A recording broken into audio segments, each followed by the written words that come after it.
Hello, grade 8 students. Welcome to the third quarter of our English subject. All right, so we continue our topics.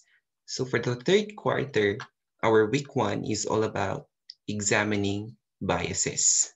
So when we say we examine biases, first, we are going to read the objectives, in which these objectives will help you determine what the lesson is all about. So first, we have to examine a text and the biases used.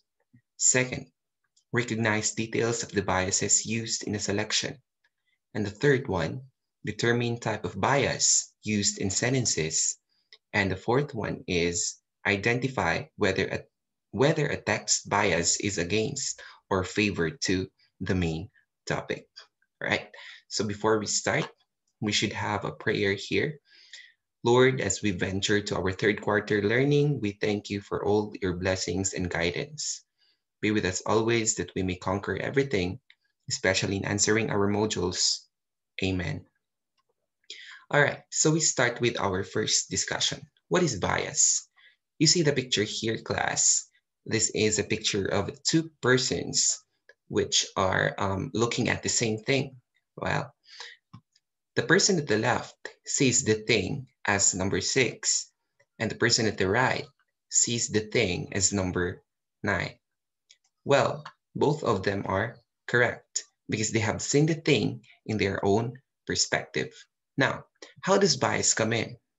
Bias comes in because that person at the left insists that the number is 6, not considering the view of the person at the right, which sees the person or which sees the thing as 9 or the number as 9.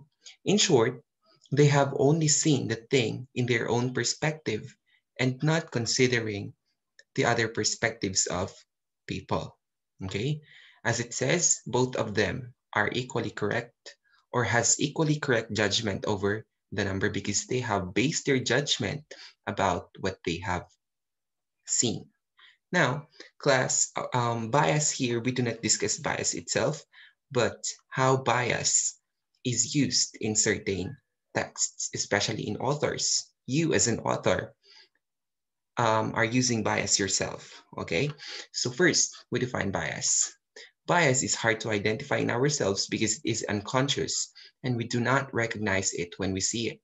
And we so believe it when we say, well, I've got nothing against these people personally if they behave properly, okay? So in short, bias is looking into something in your own perspective, okay? As what is being said or what is being identified in this above picture. Okay, what is bias in writing? Bias in writing is a prejudice against something an author is writing about, favoritism for something an author is writing about, and an author letting feelings or emotions cloud his or her objectivity with regard to something he or she is writing about. All right. So when we say bias, it can be a hate, it can be an agreement or a disagreement of the author and the text. Okay. So there is something that is favored and there is something that is less favored. There is something that is prioritized and there is something that is less prioritized. Okay. Let us take an example here. An important part of evaluating an author's character is identifying that author's bias. Bias is any opinion that influences a person's thoughts, feelings, or actions. A person can be biased against something or have a bias for something. An author's bias is any opinion or prejudice that affects the author's writing. For example, if you are mad at something, then you write a bad impression about that something that you hate. Or if you love something, then you would write a good perception about that something that you thought. Okay, so let's read this following example here. Suppose that while researching nutrition, you can run across the following. Vitamin A is an important nutrient. All right, so let's examine the text here, and we are going to identify the bias used in this selection. Vitamin A is an important nutrient. It is used to make rhodopsin, a pigment in our eyes. Thus, vitamin A is necessary for healthy vision. People can develop night blindness if they do not get enough of it. Carrots are an excellent source of vitamin A. Carrots should be part of your daily diet. So at first, this paragraph seems to offer good information. Would you be more doubtful if you learned that it was written by people who grow carrots commercially? How would your opinion change? The writer does not mention that ingesting too much vitamin A can make people sick. The writer fails to tell the reader that eggs and sweet potatoes are also good sources of vitamin A. All right, so for this statement here, or for this paragraph here, the writer made use of bias by specifying carrots alone that can help for a healthy vision. Okay, not mentioning the other parts like, or the other food like eggs and sweet potatoes, because maybe the author is a carrot grower, or he is a farmer that grows carrots. That's why he only emphasized that carrots are an excellent source of vitamin A without mentioning the others like eggs and sweet potatoes. So this is how bias works in sentences. Now for your activity one, practice identifying author's biases by reading the text below. Determine what the author's bias and look for patterns in that author's diction and use of evidence by answering the questions that follow. Okay, so this is your activity. And afterwards, answer the questions below. You are going to encircle your answers. Okay, so after answering those questions above, um, we have content discussions here for further learning. So the author may state directly some of his or her biases by telling the reader his or her opinions on certain topics, or by admitting that he has a conflict of interest or preference. So meanwhile, as the writer writes his text or his certain poem or paragraph or something, some kind of text, he may already admit to his readers that he is fond of this thing or that thing. Okay, when looking at the author's use of evidence, ask yourself, does the author present more positive evidence for one side of an issue than the other? So, is there a favored thing than the other? Like for example, let us go back to this statement. So, the author favored carrots than the other sources of vitamin A, which could be eggs and sweet potatoes. Okay, so in that alone, a certain thing or a certain point is being given positive evidence. Does the author present more negative evidence for one side of an issue than the other? So if we have positive evidences, then we also have negative evidences. Negative by means of the author telling that this thing is bad, okay? This thing is worse than this thing, okay? So the author compares two things, and this thing, for because it is negative, then the author would describe the thing as negative. Okay, next, when looking at the author's diction, ask yourself, does the author use words with more negative connotations, with more positive connotations? So in the diction of the author alone, for example, if he uses good vocabulary or good descriptive words, better descriptive words of a certain thing, that is a beautiful woman, for example, or she is a gorgeous woman, okay? Rather than saying she is a nice woman. Okay, so which is better to hear, gorgeous or nice? Okay, with the choice of words, which is more favored, the gorgeous woman or the nice woman? Of course, the gorgeous woman, because of the use of words. Okay, so the use of words, gorgeous is more enhanced than nice. right? So do you get it? These connotations are another clue. Okay, it says here that these connotations or this author's diction is another clue for you to be able to identify if the author is biased against something. Bias is everywhere. Bias is a subjective way of thinking that tells only one side of a story. Okay, when you say only one side of a story, the author is referring to his side and not considering the other sides of the story or the other sides of people. The writer is relying on incomplete information, so he is only relying on what he knows.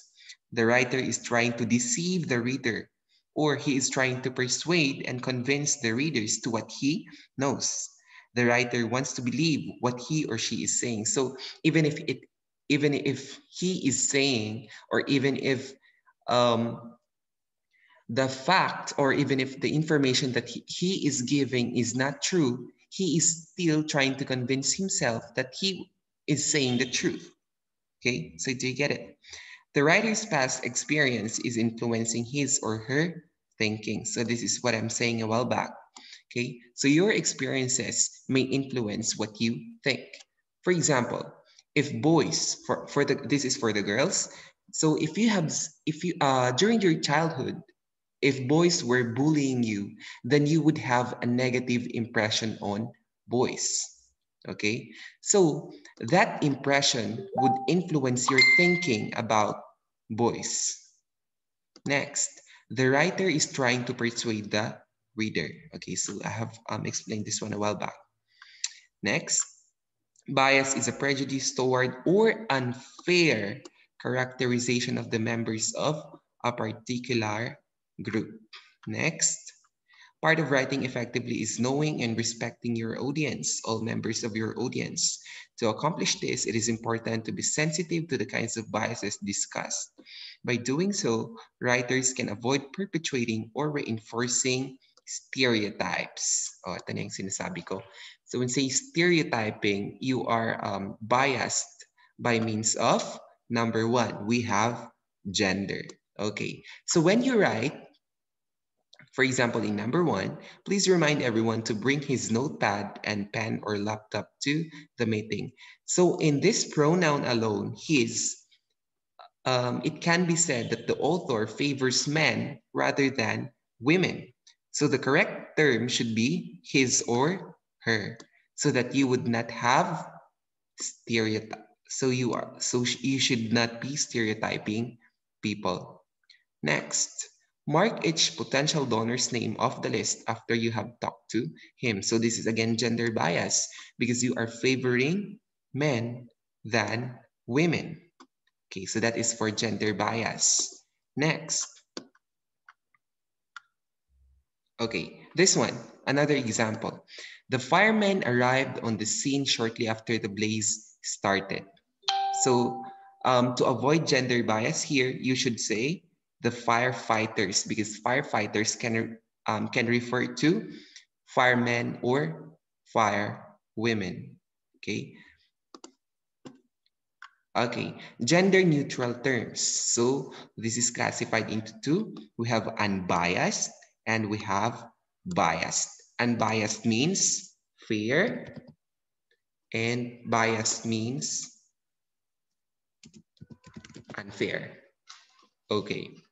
So for example, rather than saying businessman, you should say business person because a business person may refer to a man and a woman.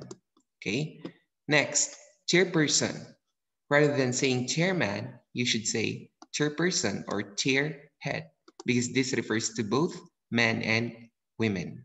Okay. So you read the following examples below. Next, we have racial bias. Okay, so racism. This is where racism comes in. Racism is the stereotyping of other races. Okay, so they, for example, here, let us read the second example. They have hired several Japs in our department last year. Several Japs. Japs is a term for Japanese. So if you say Japs, if you shorten the word Japs, that means you have less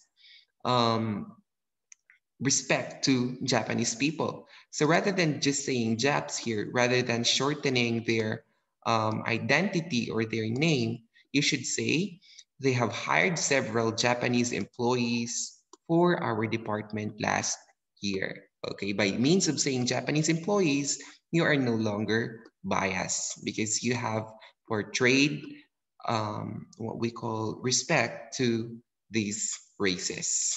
Okay, so read the following examples below. Next, we have age bias. Okay, this is age bias is stereotyping age. Okay, we have old age, middle age, and young age, middle age, and old age. Avoid examples, illustrations, and jokes that are disrespectful or that reinforce negative stereotypes based on someone's age. Avoid using demanding terms to refer to older individuals. For example, my manager, Mr. Santos, just had his 50th birthday. Now he's definitely over the hill. Okay, so aside from saying this, my manager, Mr. Santos, just had his 50th birthday. So this term, now he's definitely over the hill, is an idiom that means she is reaching the top or she is near to death. Okay, so rather than saying this, you should delete this one and just say this one to avoid stereotyping old ages. Okay. Next, again, when referring to a particular group, use the term that they prefer to use themselves. For example, we have janitor. Instead of janitor, you use custodian. Okay, custodian or sanitary engineer. You may use sanitary engineer to describe a janitor. Okay, because they don't want to be, because it is rude to say they are janitors. Rather, you should say they are custodians or they are sanitary engineers. Okay, so you have your activity here. The following are passages or sentences from a short story, Maguindanao Pearls by Isidro L. Retizos. It is one of known Philippine short story portraying Filipino people during this pre-Spanish period. Analyze each item, then identify what kind of bias were used. Write your answer in the space provided. So you take your answers here. If it is